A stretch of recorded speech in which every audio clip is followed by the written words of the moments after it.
All of us like to put our money in investments that provide the best return possible. And when it comes to mutual funds also, the same rule applies. In this video, we shall be looking at how do we go about selecting the best mutual funds for ourselves, which help us achieve our financial goals.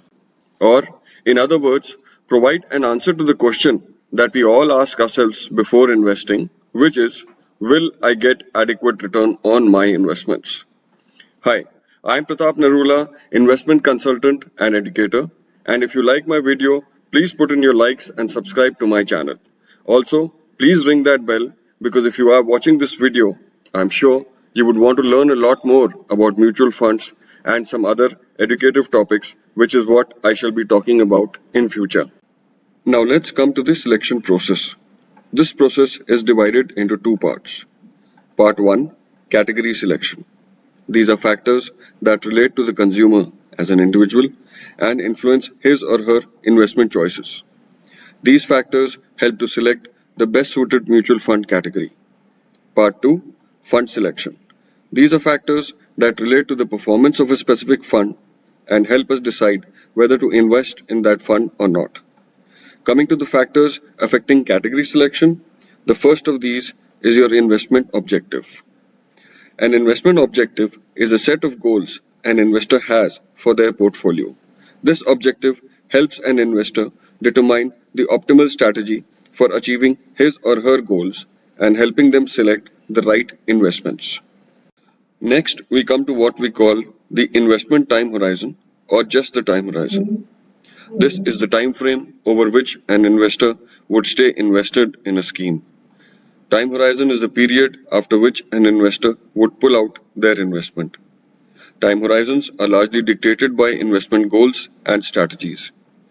For example, saving for a down payment on a house for maybe 2 years would be considered a short term horizon, while saving for a college would be a medium term time horizon, and investing for retirement a long term time horizon.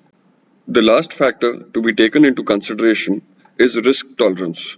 It is the degree of variability in investment returns that an investor is willing to withstand in their financial planning. You should have a realistic understanding of your ability and willingness to digest large swings in the value of your investments. If you take on too much risk, you might panic and sell at the wrong time.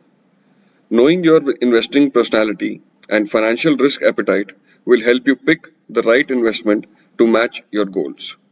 Keeping the above three factors in consideration, that is, investment objective, time horizon, and risk tolerance, we arrive at an age versus risk profile, which tells us what category of mutual funds should you be holding at what age. The key takeaways from this age versus risk profile are investing for retirement is important at any age, but the same strategy should not be used for every stage of your life.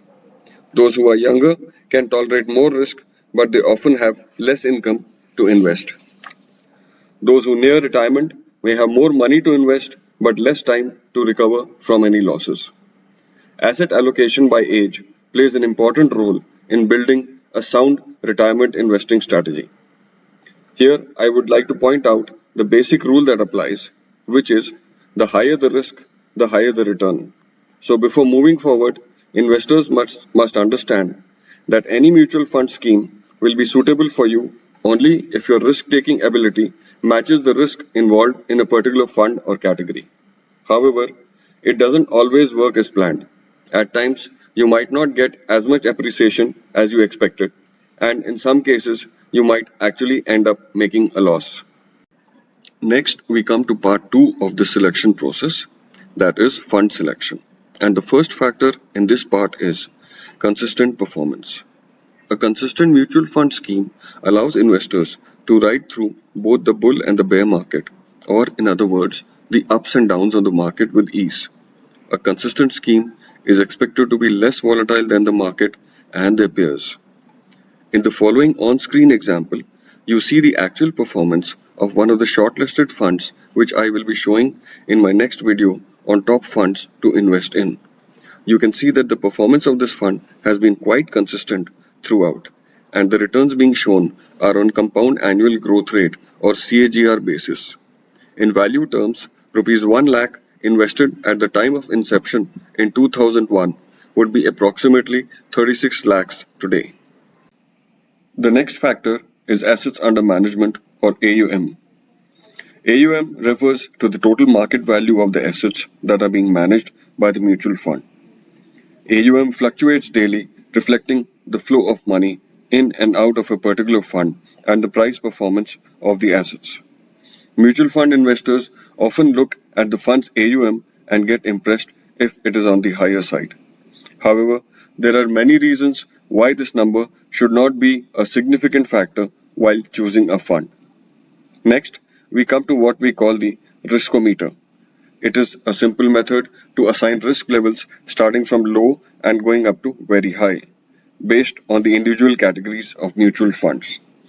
The risk level of each official category was fixed by SEBI, and each fund in that category was simply assigned that risk level automatically.